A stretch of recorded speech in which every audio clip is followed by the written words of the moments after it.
But it's an appropriate time, just speaking about that I mentioned my father. He wanted very much to be here today. As Ms. Whitmer mentioned, he did serve 2 city council terms, and he is kind of the one that planted the political seed in here, is responsible for me being here tonight. Unfortunately, he passed away a little under a week ago. And I know he's here somewhere. He's probably over by the Guinness tap over there, I'm pretty sure. But the funny thing is that he died on Thursday, and I drove the next day, the very next day, up to Toronto because we were having our Ontario PC convention where we unveiled our very exciting platform, and I knew it was an important thing and I had to be there. And I got there, and I walk up the stairs, and I see our leader, John Tory, there amidst a few hundred people. There's some candidates there, they're trying to get their photos done, and I said, what the heck, I got nothing to do right now, maybe I'll go do the same thing. And he makes eye contact with me. And I walk up, and he says, Tyler, how are you? And I said, I'm doing fine, John, thank you very much. And he says, how's your mom? And I said, she's doing really well, thank you very much.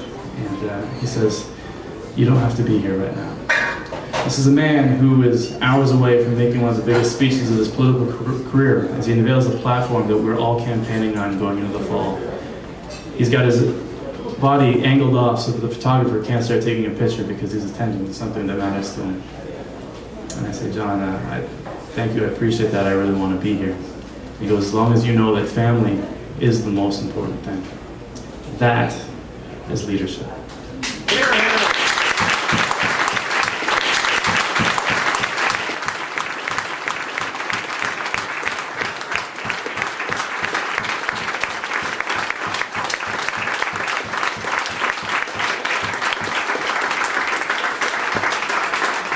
And I think Tim touched on it earlier.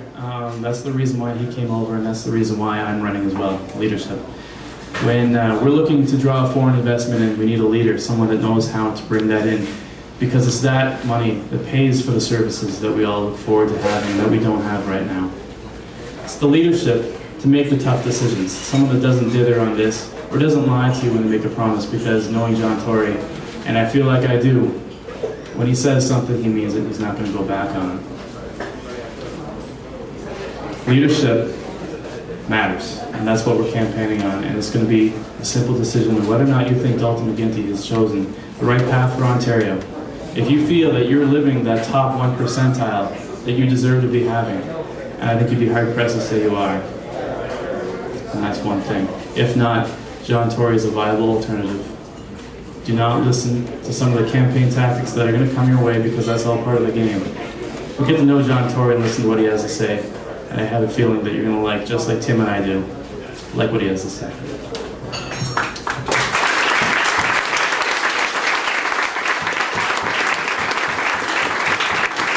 So in closing, this is the beginning of what's going to be 4 months of a lot of handshaking and festivals attended and phone calls made and canvassing on doors and the whole deal. I'm really looking forward to it.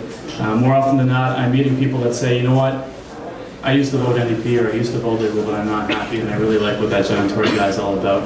And I'm looking forward to hearing more of that in the next 4 months. And like Matt said earlier, we could always use the help of the volunteers. There are the bottles of wine that are personalized and the plantable trees. If you have $50 or $100 to spare, if you don't, that's quite all right. But please, it's really going to make a difference in helping us get our word and our message out to let people know that John Tory will be the next Premier of Ontario. Thank you for coming.